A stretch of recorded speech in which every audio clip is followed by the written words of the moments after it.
بسم الله الرحمن الرحيم الحمد لله الذي بنعمته تتم الصالحات الحمد لله الذي هدانا لهذا وما كنا لنهتدي لولا أن هدانا الله والصلاة والسلام على رسول الله وعلى آله وصحبه ومن والاه السلام عليكم ورحمة الله.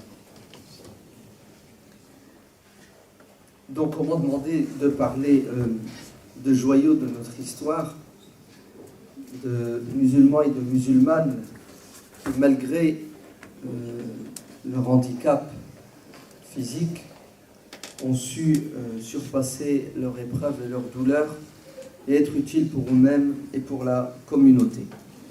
Donc des exemples, il y en a beaucoup. Les livres ont été écrits dans le domaine. Le temps qui m'est imparti est court, donc je ne vais pas tous les citer, mais je vous en citerai quelques-uns, peut-être les plus importants. Pour rebondir sur ce qu'a dit notre frère Hussein, c'est vrai qu'en islam, le malade, l'handicapé, c'est celui dont le cœur est malade, dont les yeux du cœur, les oreilles du cœur ne fonctionnent pas normalement. Dieu dit فإنها لا تعمى الأبصار ولكن تعمى القلوب التي في الصدور من كان في هذه أعمى فهو في الآخرة أعمى وأضل سبيلا. Celui qui est aveugle sur terre sera aveugle dans l'au-delà et il sera dirigé vers l'enfer. Le verset parle de celui qui est aveugle parce que son cœur n'est pas illuminé par la vérité. La preuve en est, c'est que l'anecdote, il y a certains savants musulmans qui prétendent qu'il n'y a pas dans le Coran de majaz, de métaphore. Ils prétendent qu'il faut tout prendre à la lettre, pas chercher à lire entre les lignes. Et un jour, un grand cheikh, le cheikh Mohammed al-Ghazali, rahimahullah, qui est décédé à peu près une dizaine d'années, discutait avec un autre très grand cheikh, d'ailleurs qui était non-voyant, le grand cheikh Abdelaziz ibn Baz, rahimahullah, qui est devenu, à un moment donné, le mufti de l'Arabie Saoudite, qui nie justement le majaz dans le Coran. Le cheikh Ghazali, qui a dû répondre, lui a dit très bien, si tu prétends qu'il n'y a pas d'image, qu'il n'y a pas de métaphore dans le Coran, donc tu es aveugle, non-voyant, donc tu vas aller en enfer, puisque Dieu dit dans le Coran que ceux qui étaient non-voyants sur terre seront non-voyants dans l'au-delà et iront en enfer. Et là, le cheikh Ben Baz n'a pu que reconnaître la pertinence de l'approche de Cheikh al-Ghazali. Ceux qui sont non-voyants sur terre, ce sont des gens qui ont 10 sur 10 quand on fait un test, quand ils vont voir l'ophtalmologue, mais malheureusement, au niveau de la spiritualité, c'est le désert. Ce sont ces non-voyants que Dieu condamne et ils sont la majorité. Walakinna akthara an-nasi la yashkurun. La majorité des gens ne reconnaissent pas Dieu, ne lui obéissent pas et ne sont pas reconnaissants. Ils ont des oreilles mais ils n'entendent pas. Ils ont des yeux, ils ne voient pas. Ils ont une raison, mais malheureusement, elle ne mène pas à la vérité. Je ne vais pas m'attarder sur ça. Moi, je suis ici pour parler de cas, d'histoire. Notre sœur Nassima reviendra sur ça, Inch'Allah. Alors, on va commencer par le premier, le plus grand, puisqu'il est cité dans le Coran. Pour certains, l'handicap est synonyme de faiblesse, il est synonyme de retard. En vérité, en islam, ce qui fait la grandeur et la beauté d'un être humain, c'est son cœur, c'est son intelligence, c'est sa piété. La preuve, Abdullah ibn Maktoum, qui était non-voyant, il y a une sourate dans le Coran qui a été révélée pour nous parler de lui. C'est la sourate Abasa. Abasa wa tawalla an ja'ahu al-a'ma.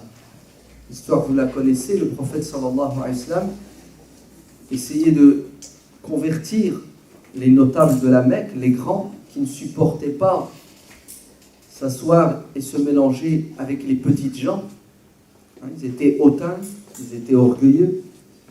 Et alors que le prophète alayhi salam était en train de discuter avec eux, essayer de prêcher, voilà que Abdullah ibn Maktoum, l'aveugle, qui fait partie du petit peuple, s'approche du prophète pour l'interpeller, lui poser des questions. Et le prophète a peur que la présence de Abdullah ibn Maktoum fasse fuir ces gros poissons qu'il veut pêcher à tout prix. Et ça l'a gêné. La preuve, il a fait une grimace, il s'est renfrogné.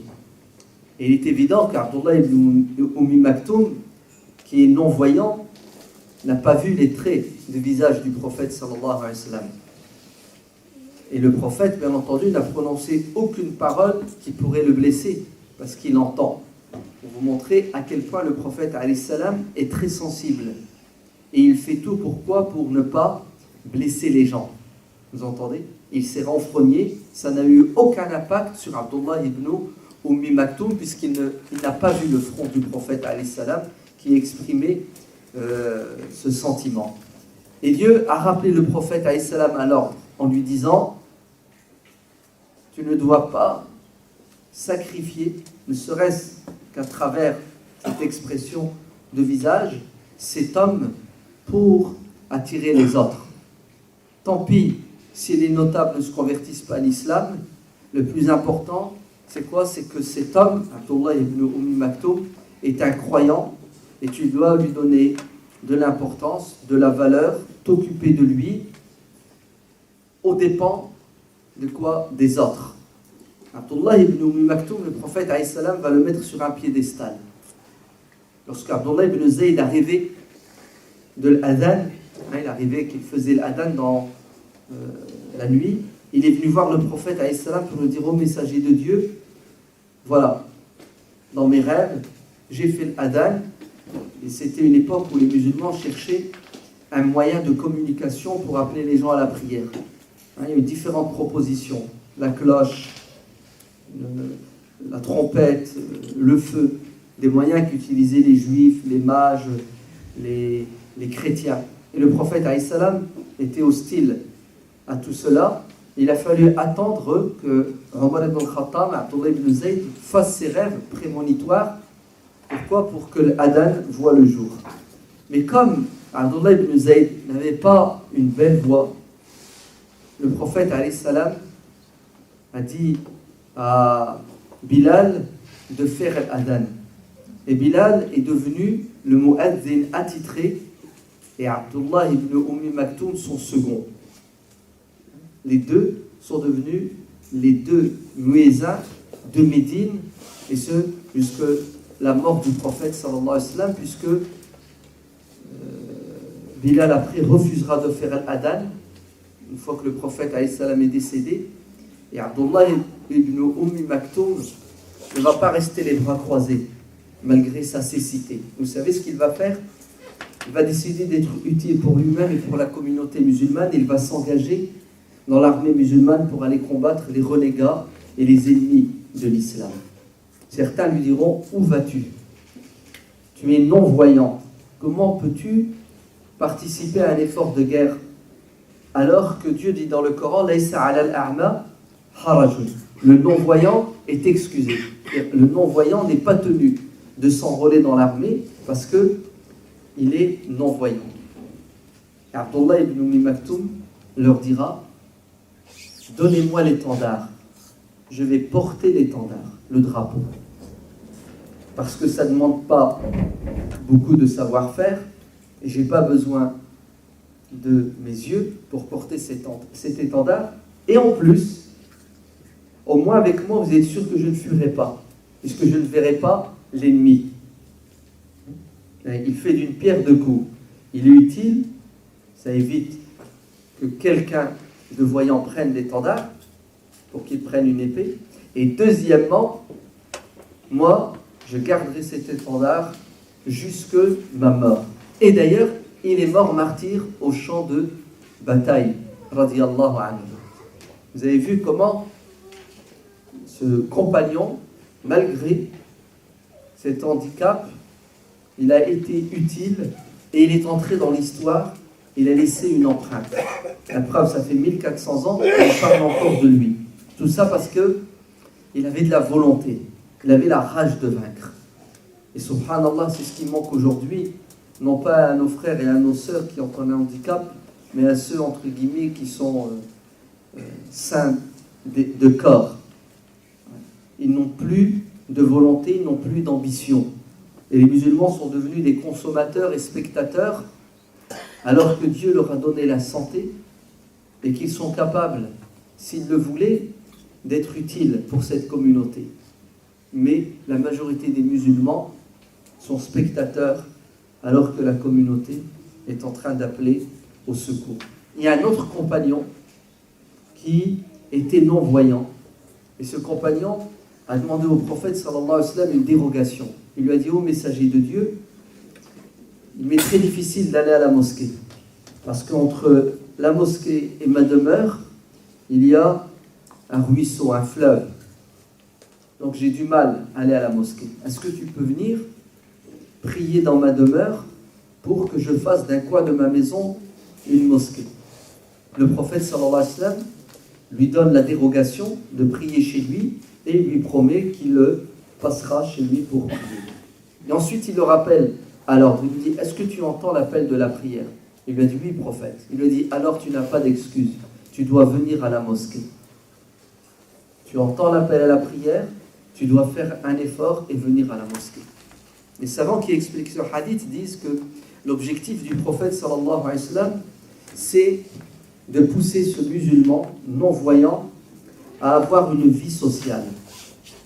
Car s'il reste chez lui, s'il prie chez lui, quand voulez-vous qu'il rencontre les gens? Parce qu'il ne va plus sortir. Vous savez que les effets positifs de la prière à la mosquée sont nombreux. Parmi les conséquences de la prière à la mosquée, c'est que le musulman rencontre ses frères. Il y a la salutation, il y a les échanges. On a une vie sociale et communautaire. Si ce frère non-voyant reste chez lui, prie chez lui, ne sort pas de chez lui, il va, avec le temps, tomber dans le pessimisme, il va même déprimer. Pourquoi? Parce qu'il n'aura pas de vie sociale. Il est fondamental et important que mon handicap ne me pousse pas à m'isoler. Au contraire, je vais faire des efforts. Il y a un fleuve, il a besoin de quelqu'un pour l'accompagner, mais tout ça, il faut le surpasser pour atteindre un objectif qui est majeur, qui est noble, qui est avoir une vie sociale, échanger avec les autres, apprendre, enseigner, aider, etc., etc. Un autre compagnon, et ils sont nombreux les compagnons du prophète alayhi salam qui vont devenir non-voyants, parmi eux Abdullah ibn Abbas, le grand savant de la communauté. À la fin de sa vie, il perdra la vue. Et il va composer un poème dans lequel il dit: ne croyez pas que parce que j'ai perdu la vue, j'ai perdu de mes capacités. Sachez que mon savoir et ma force sont dans mon intelligence et ma langue. Et tant que je suis capable de penser, de réfléchir, et que j'ai la parole, je vais continuer à quoi? À faire mon devoir de savant. La cécité ne va pas être pour moi un handicap et un obstacle. Et Abdullah ibn Abbas est resté savant jusqu'à la fin de sa vie. Ils ont dit de lui qu'il est monté sur une montagne et il a expliqué la sourate al-Nur, la sourate la lumière.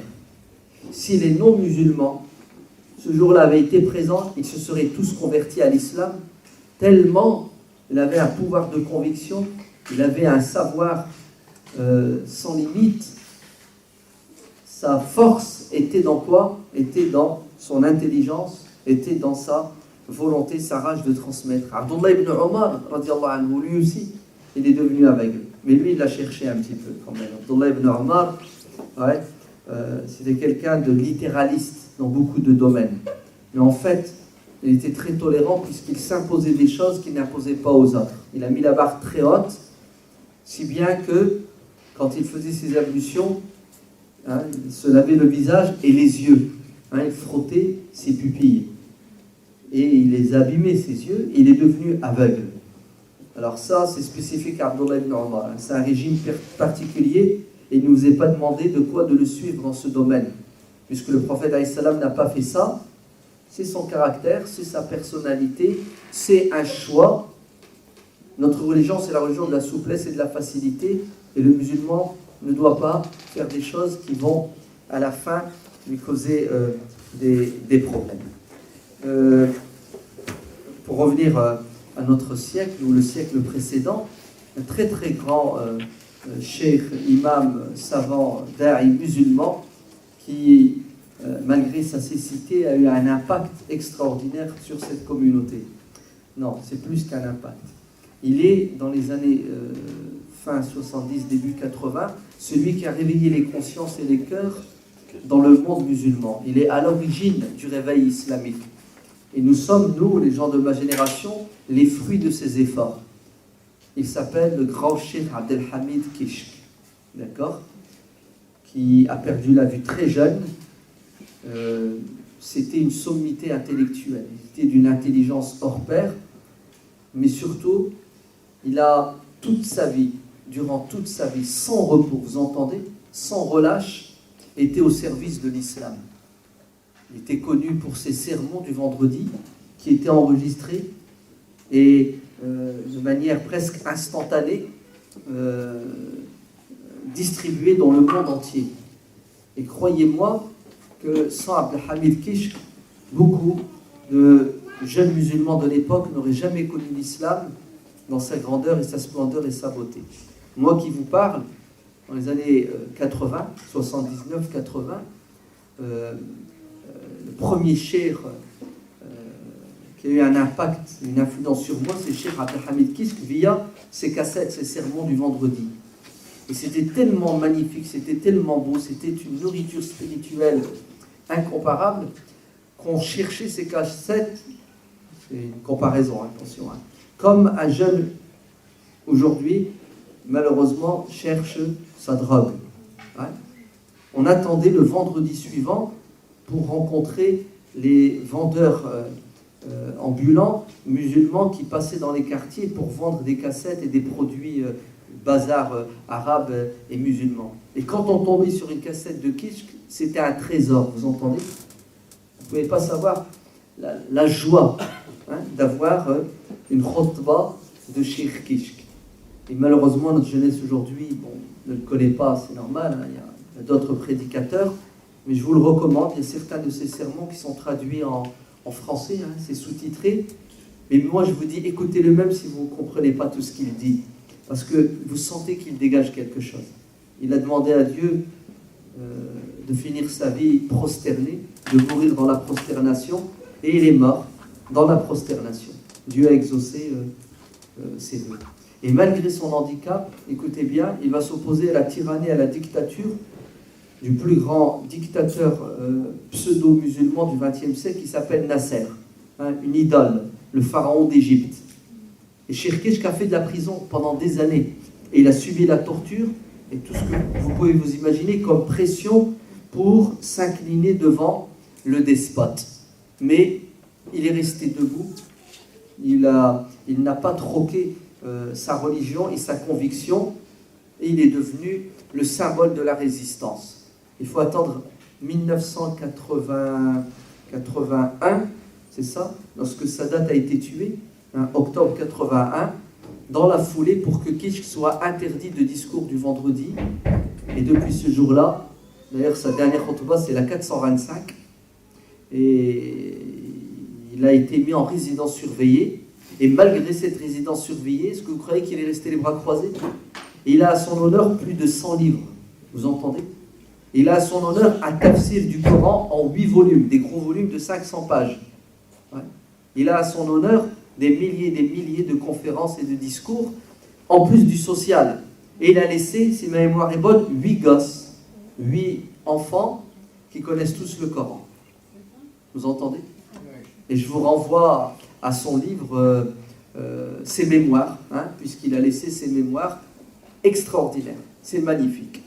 Cheikh Abdelhamid Kishk, rahimahullah, une sommité, une pointure, un mujahid, Farisul Manabir, comme il a été qualifié, le chevalier du minbar pour la cause de l'islam, Muhami ad-Du'at, l'avocat des prédicateurs de l'islam, le grand élève de Hassan al-Banna, rahimahullah.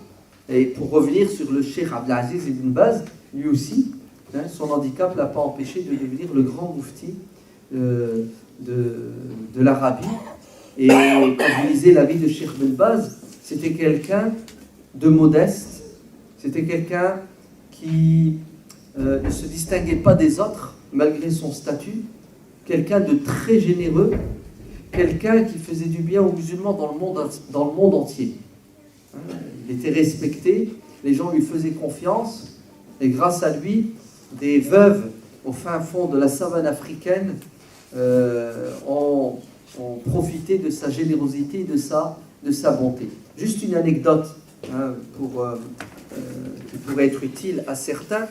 Je ne sais plus quelle année, mais dans les années 80, le Grand Conseil des savants de la Ligue islamique mondiale, qui tient des conférences de manière régulière, se réunit à Jeddah, je crois, et ces savants-là se retrouvent de manière récurrente pour répondre à des questions de fond, pour faire des fatwas, pour statuer sur des questions modernes. Et donc après la séance, tous ces savants se retrouvent dans un restaurant pour manger, et le Cheikh Ben Baz dit aux invités d'attendre. Personne ne doit commencer à prendre le repas parce que il manque un de nos savants, et par respect pour ce savant, on attend qu'il soit là pour commencer le repas. Donc les savants attendent 10 minutes, une demi-heure, une heure. Ils attendent un homme, un cheikh, un savant pour commencer quoi? Leur repas. Et qui sait qui est derrière ce geste extraordinaire qui exprime le respect et surtout la reconnaissance du savoir de ce cheikh, la grandeur, c'est Cheikh Ben Baz. Donc Cheikh Ben Baz qui est considéré comme certains comme le porte-étendard du salafisme wahhabite séoudien du XXe siècle. En fait, Cheikh Ben Baz est loin de cette conception de l'islam rétrograde, quoiqu'il a certains avis avec lesquels on n'est pas d'accord. À la fin, le cheikh, tant attendu, arrive et les gens peuvent commencer à manger. Vous savez qui est ce cheikh que Ben Baz a mis sur un piédestal? Dites-moi, qui c'est? Non, Cheikh Kishk n'a jamais quitté l'Égypte. Ouais, il a refusé de mettre un pied à l'extérieur. Alors imaginez-vous, un grand cheikh qui est considéré par nos jeunes banlieusards ex-toxicomanes et repentis comme un égaré. Ouais. Il s'appelle le Cheikh Al-Qaradawi. D'accord? Le grand Cheikh Youssouf Al-Qaradawi. Vous entendez? Un Ibn Baz lui baise la main. Voilà, c'est ça que ça veut dire. C'est-à-dire, entre nos grands savants, il n'y a pas cette jalousie, cette haine, ce rejet. Ce sont les racailles, d'accord, de notre communauté qui veulent vous faire croire que Cheikh Al-Qaradawi est un égaré parce qu'il ne supporte pas sa beauté et sa grandeur. Mais Cheikh Ben Baz connaissait Cheikh Al-Qaradawi et sa valeur.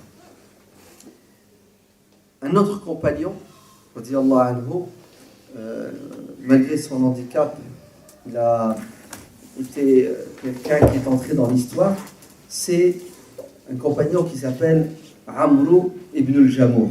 Amr ibn al-Jamuh va se convertir à l'islam grâce à ses enfants. Il avait 3 garçons qui sont devenus musulmans à Médine, Mu'ad, Mu'awid et un 3e. Et ils vont essayer de prêcher leur père, mais il ne lâche pas. L'adoration des idoles, pour lui, c'est plus important. Et qu'est-ce qu'ils vont lui faire?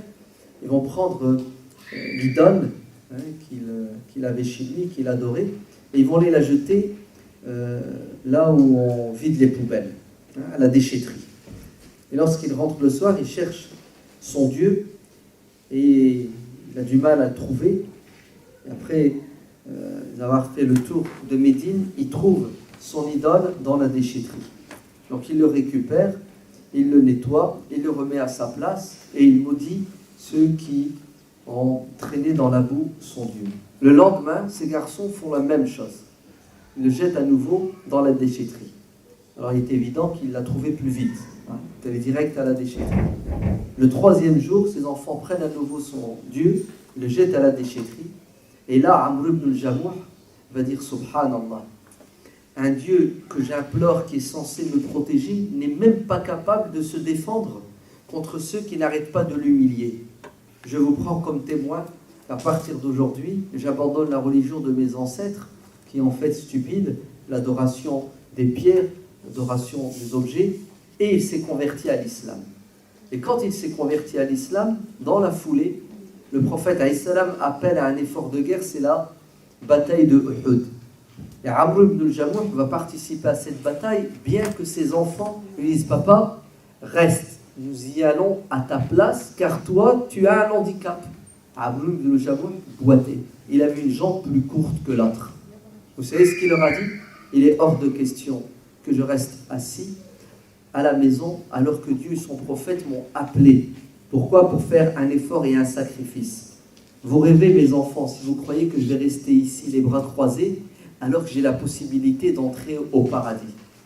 Et il va y aller, et il va mourir martyr, il va tomber martyr au champ de bataille.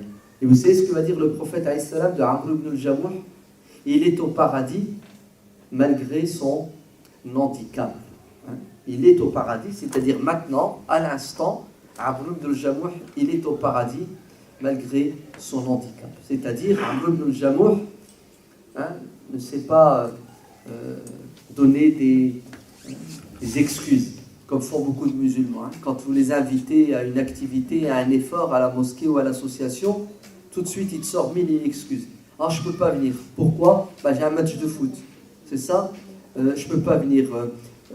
Bizarrement, ils trouvent des rendez-vous, ils trouvent des occupations. Et le meilleur, vous savez ce qu'il vous dit? Je vais venir. Je vais venir vous aider. Inch'Allah. Et dès qu'il vous dit Inch'Allah, vous pouvez être sûr qu'il ne viendra pas. Oui. Ah oui, parce que le Inch'Allah aujourd'hui, quand il est prononcé par un musulman, dans la foulée, c'est synonyme de laisse-moi tranquille, lâche-moi les baskets. C'est une réalité amère. Le mec, tu lui demandes quelque chose, il n'a même pas regardé son agenda, il n'a même pas réfléchi, il ne te pose pas de questions, il te dit Inch'Allah. Ça veut dire, on passe à autre chose. Parce que tu le gênes et tu te déranges. Et ce qui est plus grave, c'est qu'on transmet ça à nos enfants. Ouais. C'est bien que vous avez les gosses aujourd'hui, quand le père il dit à son gosse, oui, demain on ira, Inch'Allah. Demain je te l'achèterai, Inch'Allah. Le gosse qui dit à son père, non, pas Inch'Allah. Surtout pas celui-là. Parce que combien de fois les parents arnaquent les enfants avec des Inch'Allah qui mènent à quoi? Qui mènent à rien du tout. Donc Amr ibn al-Jamuh, radiyallahu anhu, et tout est au paradis parce que son handicap n'a pas été un frein. Quel est le compagnon du prophète alayhi salam le plus savant? L'expert du halal et du haram. Vous le connaissez? Il est mort jeune à l'âge de 33 ans. A'lamu ummati bil halal wal haram. Non? Ça vous dit rien? Mais écoutez, il s'appelle Mu'adh ibn Jabal. Vous entendez? Mu'adh ibn Jabal, c'est le sahabi le plus versé dans la science du halal et du haram. Le prophète sallallahu alayhi wa sallam a dit de Mu'adh que le jour de la résurrection, il sera ressuscité avec les savants de la communauté. Vous savez qu'il y a au Qiyamah, les gens seront ressuscités et ils seront répartis en groupes, en communautés. Les alcooliques avec les alcooliques, les pédophiles avec les pédophiles, les voleurs avec les voleurs. Oui, Zomara, des groupes. Les savants entre eux. Et Mu'adh sera ressuscité. Allez, attendez, le jour de la résurrection, il y a des étapes. À un moment donné, il y a un acte. Les gens sont regroupés en fonction de ce qu'ils étaient, de ce qu'ils faisaient sur terre. il y aura la cohorte, Zumratu, l'assemblée des savants. Et le prophète alayhi salam dit à Mu'adh, tu seras ressuscité donc avec les savants, mais tu les devanceras. Et tu te distingueras le jour de la résurrection de ces savants en étant leur porte-parole et en étant devant eux. Et tu vas les devancer de quelle distance? De plusieurs dizaines de mètres. Le hadith dit de la distance d'un jet de pierre. Vous prenez une pierre, vous la jetez à 30 mètres. Mu'adh ibn Jabal sera devant tout le monde. Il va arriver le premier. Il va devancer tous les savants. Pourquoi, à votre avis? Parce que, écoutez bien, Mu'adh était handicapé. Son handicap physique sur terre, Mu'adh boitait, il a vu une jambe plus courte que l'autre. Le jour de la résurrection sera un avantage. Il devancera les autres. Pourquoi? Parce que les autres étaient en bonne santé. Et malgré cela, Mu'adh, radiyallahu anhu, reste le plus savant dans le domaine du halal et du haram. C'est-à-dire son handicap sur terre devient un avantage dans le delà parce que c'est à son honneur. Et aujourd'hui, subhanallah, nos jeunes sont en bonne santé, il n'y a aucun frein physique, mais malheureusement, ils ne veulent pas faire des efforts, ils n'arrivent pas à surmonter les obstacles psychologiques. Et en vérité, je crois que c'est le plus grand des handicaps, l'handicap psychologique. Donc bravo Mu'adh, malgré ton handicap, tu restes le premier et tu devances tout le monde. Et on peut dire la même chose avec quelqu'un qui s'appelle Moussa ibn Nusayr. Vous savez qui est-ce? Moussa ibn Nusayr, le gouverneur de Al-Ifriqiya, c'est-à-dire l'Afrique du Nord tout entière, et il est derrière la conquête de l'Andalous, le sud de l'Europe, donc la péninsule ibérique, le sud de la France. C'est lui qui a pensé cette conquête. C'est lui qui a envoyé Tariq ibn Ziyad et qui va le rejoindre. Et en l'espace de 3 ans, Tariq ibn Ziyad et Moussa ibn Nusayr arrivent à quoi? À répandre l'islam dans toute cette région. À quel âge? À l'âge de 73 ans. Vous entendez? 73 ans. Donc bravo à ceux qui sont déjà à la retraite à 20 ans, à 30 ans. Sont fatigués avant même d'avoir commencé à travailler. Oui, parce qu'ils ont été élevés. Ils ont été élevés dans quoi? Dans l'assistanat. Un petit effort, khlas. Dépôt de bilan. 73 ans. Moussa ibn Nusayr, qu'est-ce qu'il a comme objectif? C'est pas la péninsule ibérique. C'est parce qu'il a été rappelé par le calife. Il a été convoqué pour rendre des comptes. C'est pour ça qu'il est rentré à Damas. Mais si le calife l'avait laissé, d'ailleurs, certains disent que Moussa ibn Nusayr est venu jusque dans les Alpes. Mais il aurait continué. Et le projet de Moussa ibn Nusayr et de Tariq et de tous ces gens, c'était quoi? C'était de rejoindre Constantinople par l'ouest. Regardez, ni la vieillesse, ni l'handicap physique, parce que Moussa ibn Nusayr avait un handicap physique. Il avait à nouveau une jambe plus courte que l'autre, il boitait. Et Tariq aussi avait un handicap physique. Mais ils avaient de l'ambition. Vous entendez? Ils étaient ambitieux. Et rien ne les arrête. Il n'y a que la mort qui les arrête. Comme a dit Uqba ibn Nafir, son prédécesseur, quand il est arrivé sur les côtes atlantiques de l'actuel Maroc. Il foule la mer avec son cheval et il dit: Seigneur, si j'étais convaincu, si j'étais sûr, et si qu'il y avait une terre derrière cet océan, et si j'avais les moyens d'y aller, j'irai pour répandre ta religion. Notre compagnon, ou plutôt fils de compagnon, Uthman ibn Affan, ça vous dit quelque chose? Il avait plusieurs garçons. Parmi ces garçons, Aban. Il s'appelle Aban ibn Uthman ibn Affan. Aban fait partie de ceux qui vont nous transmettre des hadiths. Plusieurs hadiths du prophète sallallahu alayhi wa sallam. Il a appris ça de la bouche de son père et la bouche d'autres compagnons. Sachez qu'Aban était hémiplégique. La moitié de son corps ne fonctionnait pas.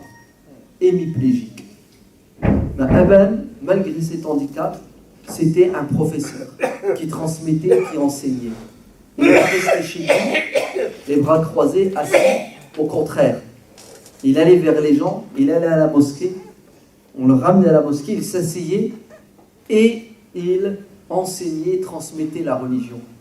Et un jour, il a transmis un hadith qui dit que le prophète sallallahu alayhi wa sallam a dit, celui qui dit 3 fois le matin, Bismillah alladhi la yadurru ma'a ismihi shay'un fil ardi wa la fis sama'i wa huwa as-sami'ul alim, aucun malheur ne le touchera. Et quand il dit ce hadith, quelqu'un le regarde étonné. Et Aban a tout de suite compris et il lui a dit, oui, tu dois te dire que ce hadith qui nous enseigne une invocation qu'il faut dire le matin et le soir pour qu'on se protège n'est pas vrai, puisque je suis hémiplégique alors que je ne l'étais pas avant. Et Aban de lui dire, sache que ce jour-là, je n'ai pas fait mon dhikr et je n'ai pas récité ce hadith. Un air de dire, le hadith nous protège, mais quand Dieu décide quelque chose, même si tu fais l'invocation, même si tu fais le hadith, la volonté de Dieu passe au-dessus pour 1001 raisons que vous connaissez. Très bien. Un grand imam qui s'appelle Mahmoud Az-Zamarshari. Je ne sais pas si vous avez déjà entendu parler de lui. Non. Il a fait un tafsir du Coran qui s'appelle Al-Kashaf. Ouais. Très beau tafsir. Il insiste beaucoup dans le domaine de la langue, la linguistique, etc. Adam Mahmoud Az-Zamarshari, rahmahullah, c'est pas un arabe d'origine. La plupart de nos grands savants ne sont pas des arabes. Pour vous montrer l'universalité de l'islam et ce qui a fait la grandeur de cette religion, c'est la majorité des musulmans qui ne sont pas arabes. Juste un petit clin d'œil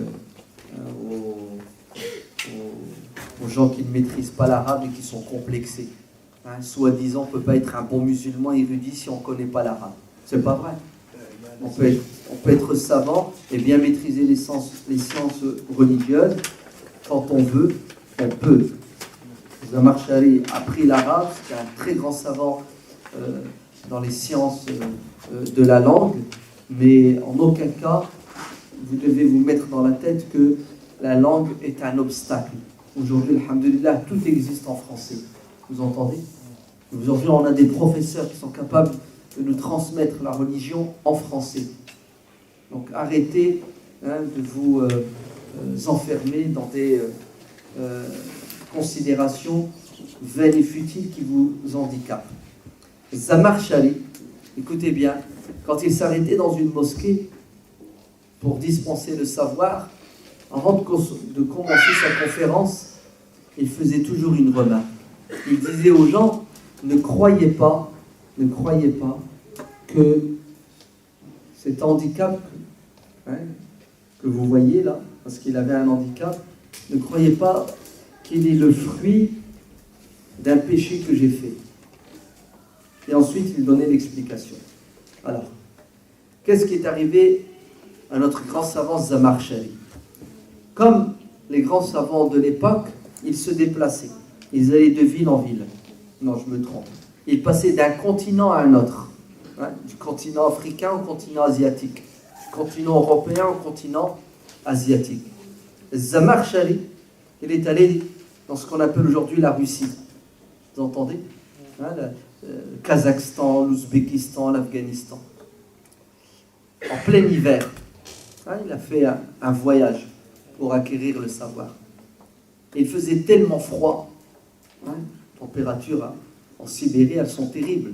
Elles sont infernales. Que son pied a gelé. Et il a dû être amputé. Et depuis ce jour-là, Zamarshari a des béquilles. Et son handicap ne l'a pas freiné, ne l'a pas arrêté dans sa course pour acquérir le savoir. Et quand il s'arrêtait, il disait aux gens, ne croyez pas que j'ai perdu ma jambe parce que je suis un voyou. Vous savez qu'en islam, il y a une punition. Pour qui? Pour les voyous, la racaille, En arabe, on dit Qutta'u turuq, les brigands, ceux qui détruisent ce que les autres construisent. Le Coran dit ils doivent être amputés de la jambe droite et du bras gauche, ou l'inverse. Donc ne croyez pas que mon handicap est le fruit de péché ou d'égarement. J'ai perdu ma jambe par amour pour Dieu et son prophète, pour acquérir le savoir, pour vous le transmettre aujourd'hui. C'est fort quand même. Quelqu'un qui se balade, qui fait le tour du monde musulman avec des béquilles. S'il avait un chariot, croyez-moi, il l'utiliserait. En fait, rien ne les arrête. Ces gens-là, parce qu'ils ont la rage de vaincre. Allez, on me dit qu'il faut que je termine, et je vais terminer en beauté. Vous êtes prêts? Quel est ce grand cheikh, ce moujahid, ce combattant épris de liberté, handicapé, qui est tombé martyr en 2004, c'est ça? Oui, je l'entends. Le grand cheikh Ahmed Yassine, rahimahullah. Alors, est-ce qu'on a encore des excuses? Quand on voit ce que Cheikh Ahmed Yassine a fait, wallah, on devrait avoir honte. Nous qui avons nos jambes, qui avons nos mains. Ahmed Yassine a eu un accident vers l'âge de 17-18 ans. Et depuis ce jour-là, il est devenu handicapé sur un chariot. Il n'y a que sa tête qui bouge. Il voit à peine d'un œil. Il n'entend pas d'une oreille. Handicapé total. Ahmed Yassine va réveiller les consciences des musulmans de Palestine et du monde entier. On a perdu la Palestine, Jérusalem. Les musulmans ont oublié que la Palestine est une terre sainte, que la mosquée de l'Aqsa, c'est notre 3e lieu saint, et qu'une prière accomplie là-bas équivaut à 500 prières, que dans cette terre, il y a eu une concentration de prophètes. Tout ça, on l'a oublié. Vous entendez? Et qui va nous le rappeler? Un homme, bien sûr, avec son équipe, avec les gens qu'il a formés. C'est le Cheikh Ahmed Yassine. La question palestinienne était une question rangée au placard. À cause de qui? À cause de la lâcheté des dirigeants des pays arabes ou musulmans, à cause de la lâcheté, de la félonie des dirigeants en majorité de l'OLP, ceux qui sont censés libérer la Palestine, Organisation de libération de la Palestine, qui ont vendu leur âme au diable. Et Ahmed Yassine et les siens vont décider de quoi? De se sacrifier pour que la Palestine, pour que Masjid al-Aqsa reste à jamais. Et qu'est-ce que ça va lui coûter? Ça va lui coûter les tortures, la prison, les privations, la pression, pour finir en beauté avec le martyr. Il a été tué, il est tombé martyr, un lundi matin, mois de mars de l'année 2004, le 23 mars, je crois, à la prière du matin, al-Fajr, du retour de la mosquée. Vous entendez? Parce qu'Ahmed Yassine priait à la mosquée. Ahmed Yassine a créé des dizaines d'associations à Gaza, en Cisjordanie. Ahmed Yassine a fait du social, du politique, il a fait du religieux. Ahmed Yassine, bref, la grande université islamique de Gaza, c'est lui. Les mosquées de Gaza, c'est lui. Ahmed Yassine et les siens, malgré son handicap physique, sont entrés dans l'histoire parce qu'ils avaient la volonté et la rage de vaincre. La preuve, regardez, on parle de lui. Sheikhoun, un vieillard, sur une chaise roulante, a fait trembler le monde entier. Puisque ils ne l'ont assassiné qu'après avoir eu le feu vert du pays qui est censé représenter les droits de l'homme et les défendre les États-Unis d'Amérique. Vous vous rendez compte comment Ahmed Yassine a fait trembler hein, les ennemis de la liberté, les ennemis de la justice sur terre. Alors, après tous ces exemples, doit-on continuer à être des spectateurs aux musulmans, aux jeunes musulmans, et même vous les vieux? Vous n'avez pas le droit de rester les bras croisés. Wallah, tant qu'on respire, on doit faire un effort. Et si vous croyez que vous êtes nul, vous ne pouvez rien apporter, vous vous trompez. Puisque Bilal portait le drapeau. Tout musulman bien intentionné peut être et doit être utile à l'humanité tout entière et à sa communauté en particulier. Voilà, chacun doit apporter une pierre à l'édifice. Et si vous êtes capable d'en apporter deux, apportez-en deux. Mais s'il vous plaît, ne restez pas les bras croisés et ne vous enfermez pas dans la prison psychologique, car c'est la pire des prisons. Le corps doit être animé par l'esprit.